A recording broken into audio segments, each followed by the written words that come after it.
Bonjour mesdames et messieurs, bienvenue à ce nouveau numéro de Femmes Leaders. Merci à toute cette grande équipe technique avec laquelle nous allons devoir travailler durant ces minutes.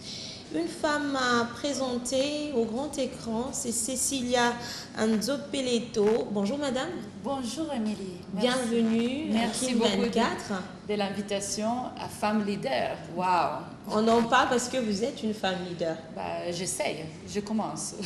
Oui, c'est vrai parce que le cinéma, c'est le gros challenge que vous avez et surtout présenter la ville de Kinshasa. Et voilà, nous en parlerons tout au long de notre entretien. Cecilia Nzopeleto, voilà, c'est avec elle que nous allons devoir parler. Et on va parler de La Belle et de Mauvaise, c'est ça? La Belle et de Mauvaise, c'est un documentaire, un long métrage que vous allez devoir palper ou encore découvrir tout au long de cette année 2016, puisque ce bijou va sortir déjà, le public quinois va devoir le découvrir. Alors le film, il y aura l'avant-première ce mardi prochain, le 21 juin. Et il y aura aussi des occasions pour le public de le voir, bientôt en juillet à Kinshasa et à Goma. Donc oui, des rendez-vous avec le public.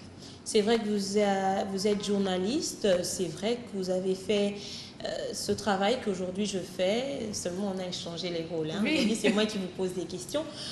Parlez-moi de votre parcours. Aujourd'hui, vous êtes réalisatrice des films et productrice, mais vous avez eu un parcours. C'était comment?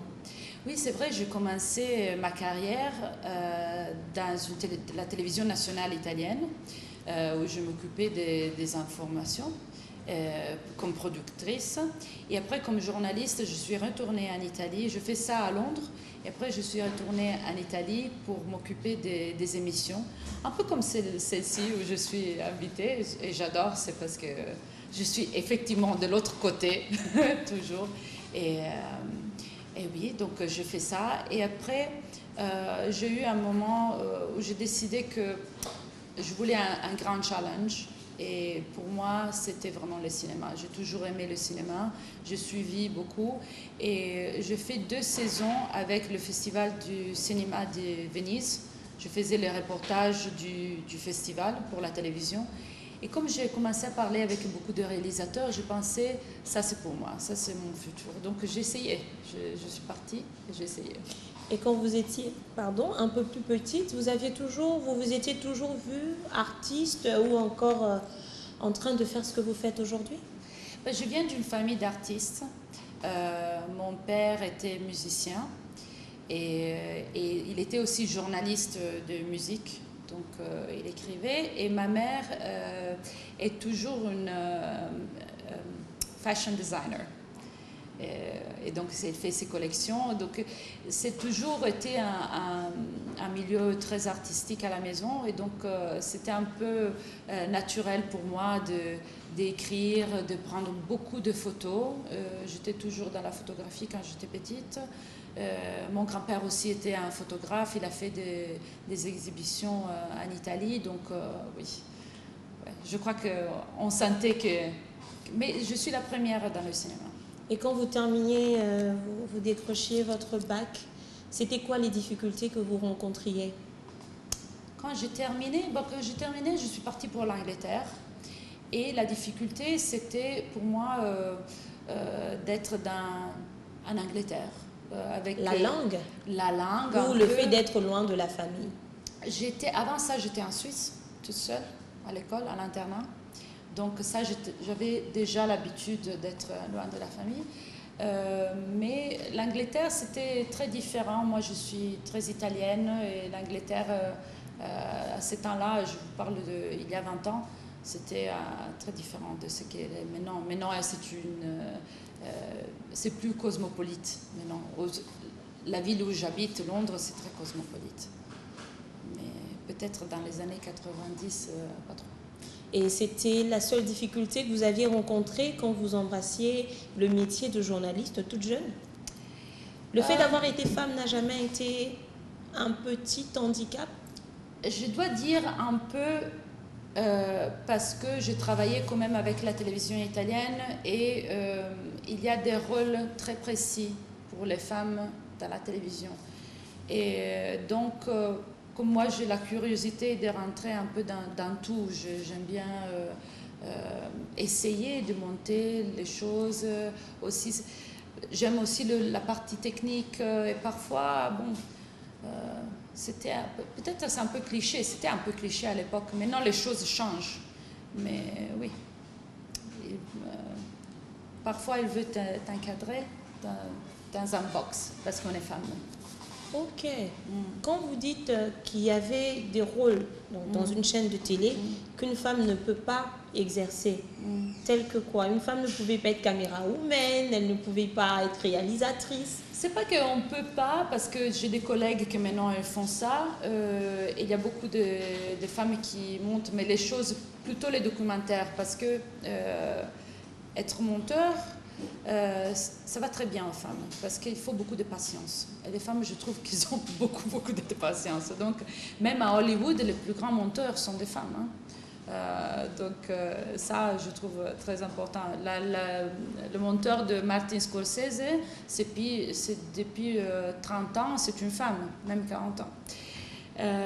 Mais je trouve que quand on est jeune, prête à faire beaucoup de choses dans la télévision, je crois, et femme, les journalistes, hommes, ils te mettent toujours ah non, il faut faire assistance à ça. Vous voyez ce que je veux dire? On peut contrôler. Waouh! De ce côté-là, on vous dépasse un tout petit peu, hein, parce que en République démocratique du Congo, c'est quand même la liberté. Quand vous êtes compétente, vous pouvez être présentatrice, vous pouvez être réalisatrice, vous pouvez être technicienne. Donc, je pense que c'est quand même le bon côté. C'est bien. C'est quand même le bon côté. Mais c'est quand que vous avez eu ce déclic pour pouvoir vous jeter carrément dans le cinéma? Comment, excusez-moi, mon français parfois, il faut m'aider. Ce n'était pas difficile pour vous d'abandonner la télé et puis d'aller, je dirais, peut-être de l'autre côté, derrière la caméra, pour pouvoir maintenant embrasser le cinéma? C'était pas difficile parce que j'avais tellement envie et tellement l'enthousiasme pour le cinéma que j'ai décidé de me lancer, carrément de me lancer. Et donc, j'ai décidé de faire ça dans une façon scientifique, quoi. J'ai pris une maîtrise dans les études du cinéma parce que je dis, comme c'était à un certain point dans ma carrière, je ne pouvais pas m'improviser. Et même si j'avais beaucoup d'expérience à la télévision, aussi j'ai produit des documentaires, des collègues journalistes, mais des courts-métrages documentaires qui ont aussi gagné des prix en Italie. Donc j'ai fait la partie productrice déjà, mais jamais solo. Donc je me suis préparée, j'ai pris une maîtrise et après je me suis lancée. Et La Belle au cinéma, c'est votre tout premier bébé, long métrage en tout cas? Oui, c'est ça. C'était un rêve, mais qui est devenu aujourd'hui réalité. Je pense que nous allons suivre la bande-annonce. Merci. Oui. De La Belle et de Movies. On suit et puis on décortique cela.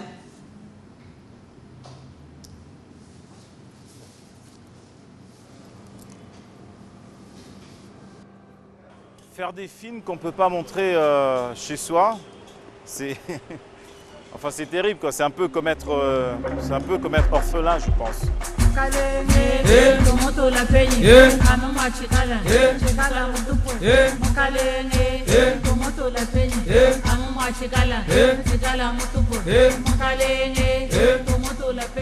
Ici dans la capitale, le cinéma est ignoré. On n'a fait plus allusion. On ne parle plus du cinéma. Nous n'avons même pas de vraies salles. Ma maison, j'ai construit ça avec l'argent du cinéma. Quand ça faisait fortune. Les kinots, souvent, allaient au cinéma. J'allais tous les soirs, on allait dans le cinéma. Les gens criaient et c'était fantastique. Vous pouvez aller avec toute la famille. Les films de western, c'est du cinéma populaire. Il y avait une culture ici à Kinshasa qu'on appelle les Indubi. Mio rezadi na suka wana na ti na suka oyo nyo se koya boye e boma me batu directement salle Kangami. Il y a eu un problème d'insécurité aussi. Les salles de cinéma, c'était sur les routes poids lourds et il y avait des embuscades beaucoup pour des gens. Des groupes de prière qui ne voulaient pas que leurs enfants aient assisté au cinéma en disant que c'était diabolique.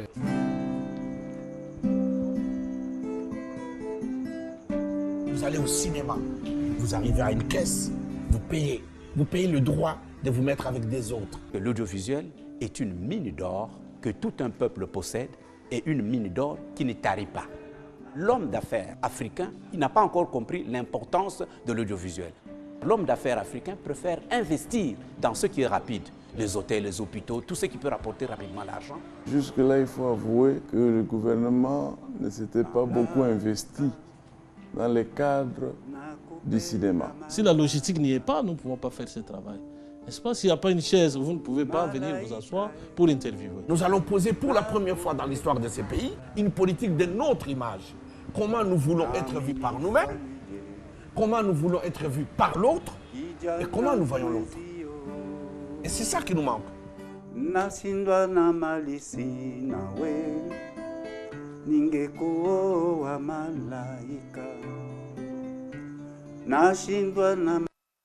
On va devoir retenir encore notre souffle ou encore notre soif, hein, parce que le film n'est pas encore sorti, mais seulement le choix de Kinshasa. Pourquoi?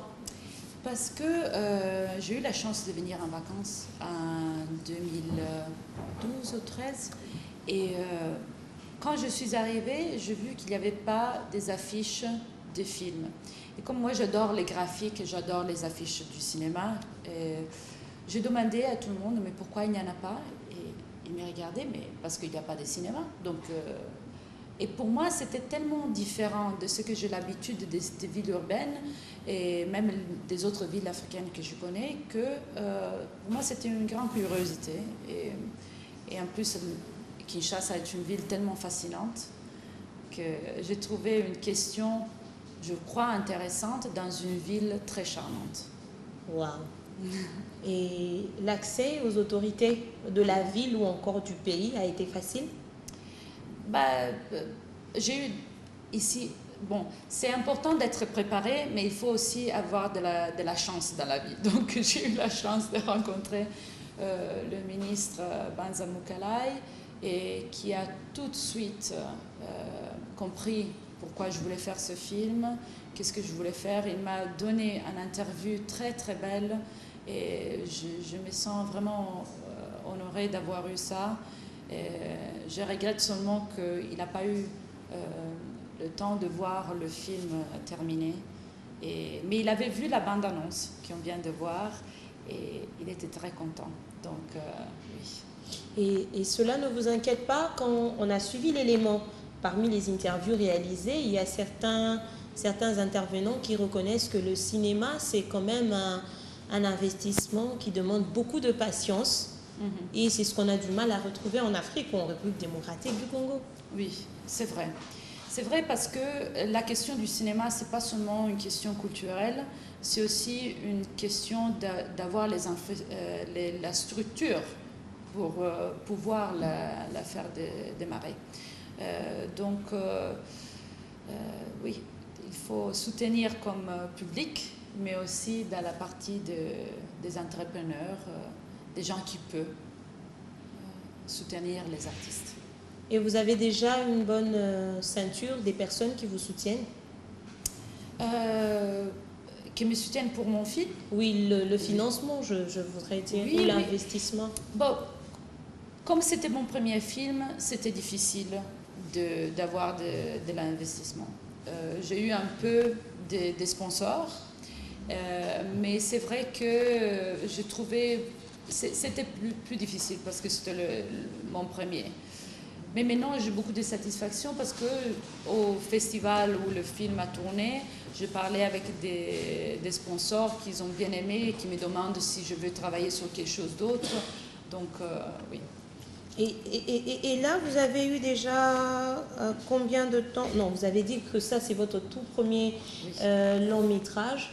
Et j'ai quand même vu à la tête d'affiche cette jeune mignonne africaine, oui, quinoise. Oui. Elle s'appelle comment? Ben, c'est justement ça, une des raisons pour laquelle je vous remercie de m'avoir invité, parce que je voudrais dire que on la cherche. Je ne sais pas son nom, comme vous avez vu dans la bande-annonce. Exactement. Dans la bande-annonce, on la voit pour quelques secondes. Et elle m'a regardée, elle a regardé la caméra, et après elle est partie. Peut-être elle ne m'a pas trouvée trop intéressante. Elle a regardé la caméra, elle est partie. Mais ce visage a fait vraiment le tour du monde avec le film. Donc le poster était à Lagos, Londres, Milan, Amiens. La Belgique était aussi. Donc je voudrais la remercier pour nous avoir accompagnés.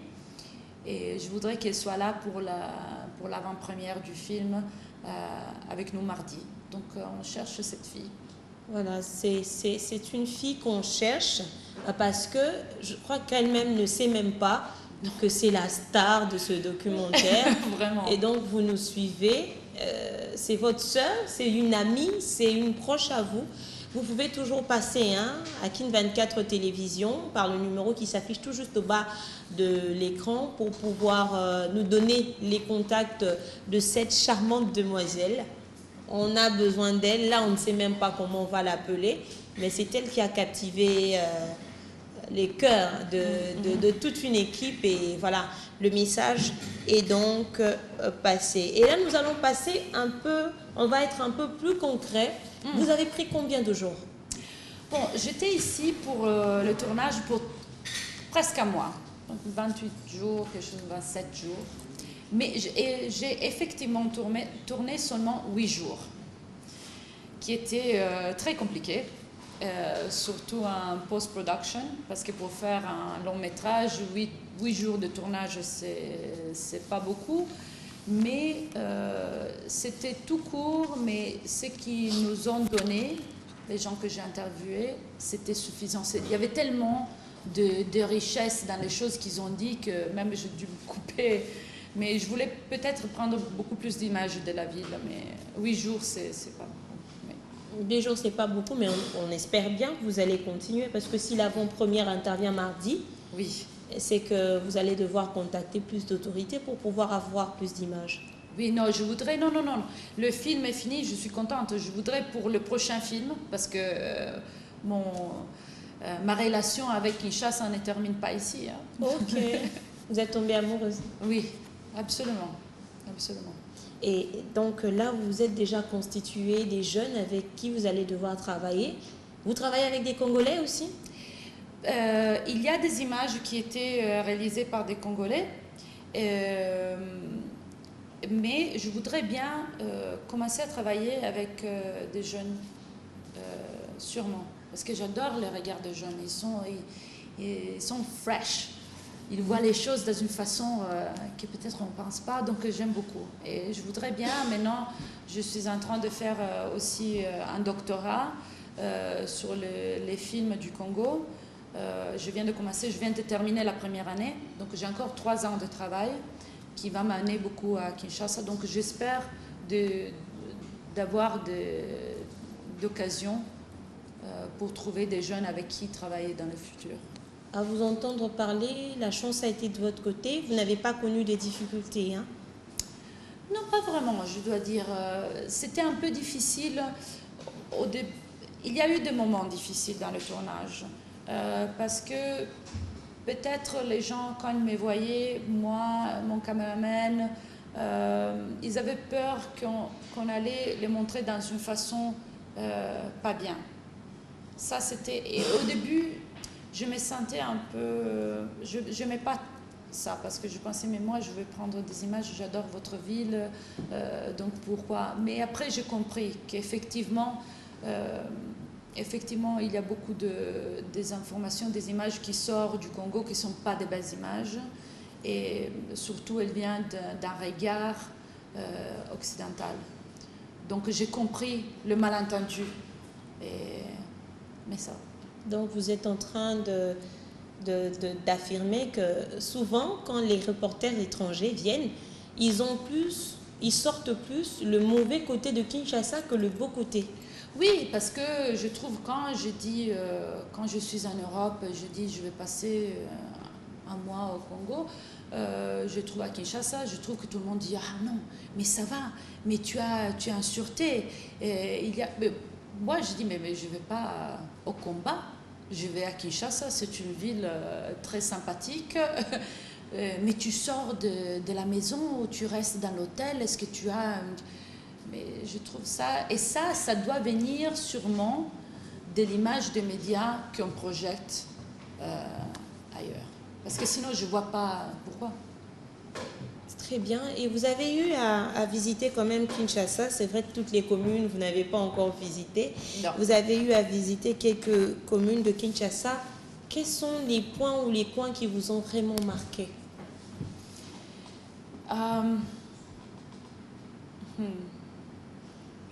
J'aime un peu toute Kinshasa. Je dois dire que la partie que je préfère, c'est ma campagne. Okay. J'aime beaucoup.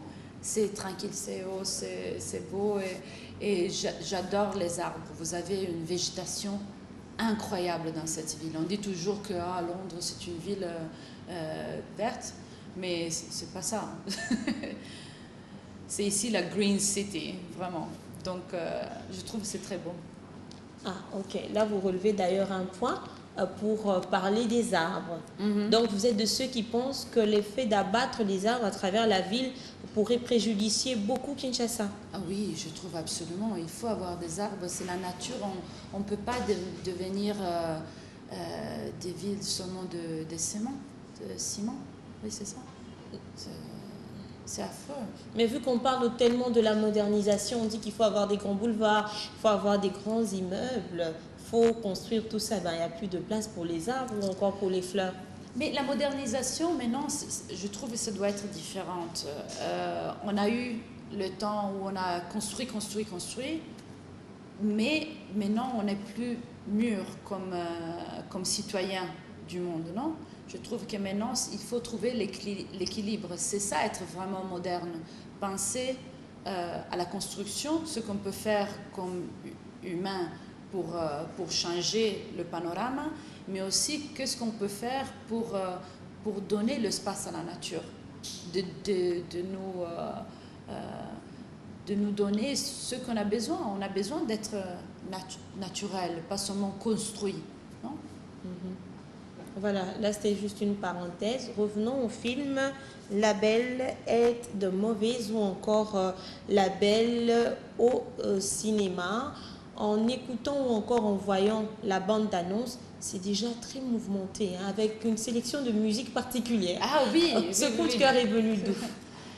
La musique. Ce choix de musique. Ce choix de musique, c'est la chance que ma belle-mère chante très très bien. Et j'étais en train d'écouter un de ses CD de musique, donc je dis c'est Elle est congolaise? Elle est congolaise. Ah ça vous me l'aviez caché. Mais je tiens mon secret. Ok, non mais ils ont déjà entendu. Mais elle chante tellement bien, donc je lui demandais si elle faisait la... C'est qui? C'est Chalamwana? Hein? C'est Chalamwana? Maman Pinga. Ah, c'est maman. Non, en fait, c'était juste pour... Chalamwana, c'est une artiste RD congolaise. Voilà. Donc, non, elle chante cette belle chanson. Et après, vous entendez aussi la voix de Photopao. Vous connaissez Photopao? Oui, oui, oui.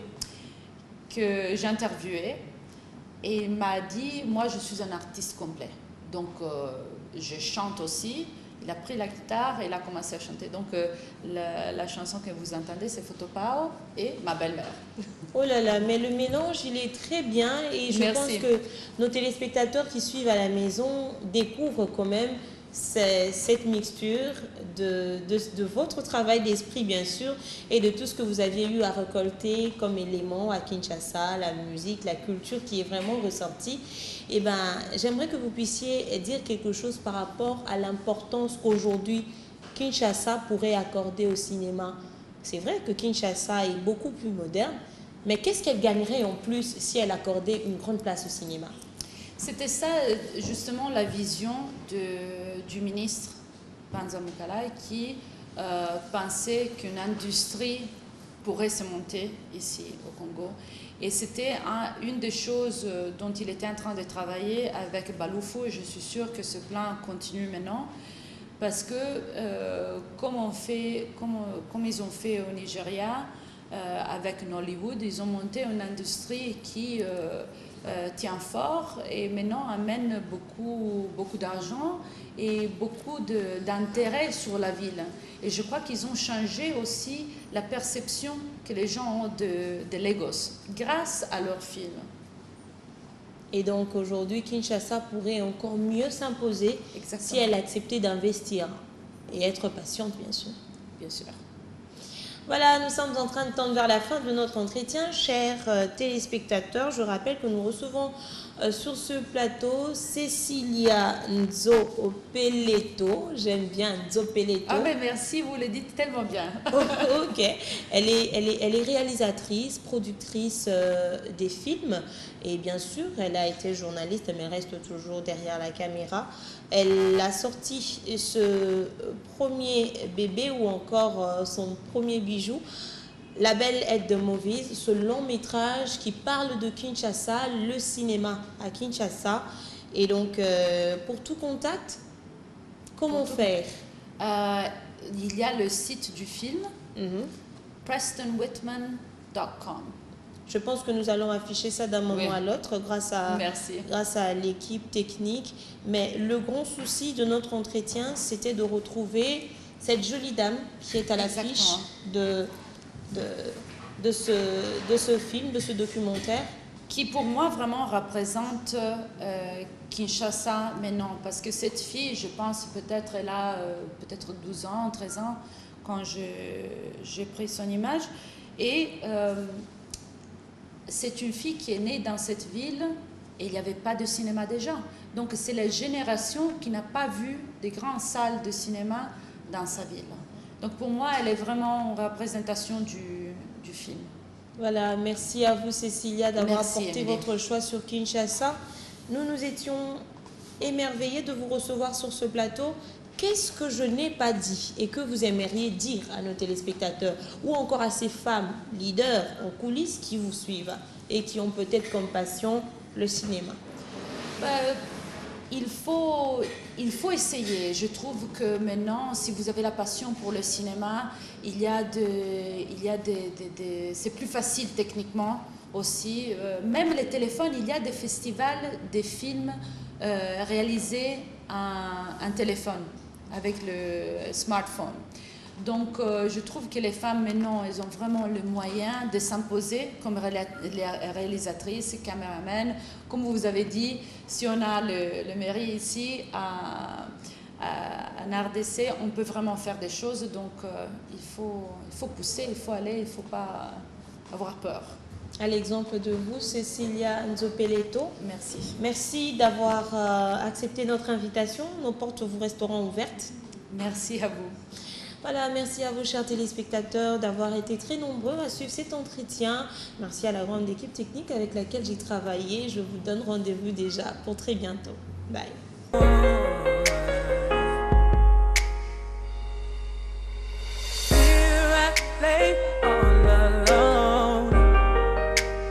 Tossing and turning, longing for some of your tender love.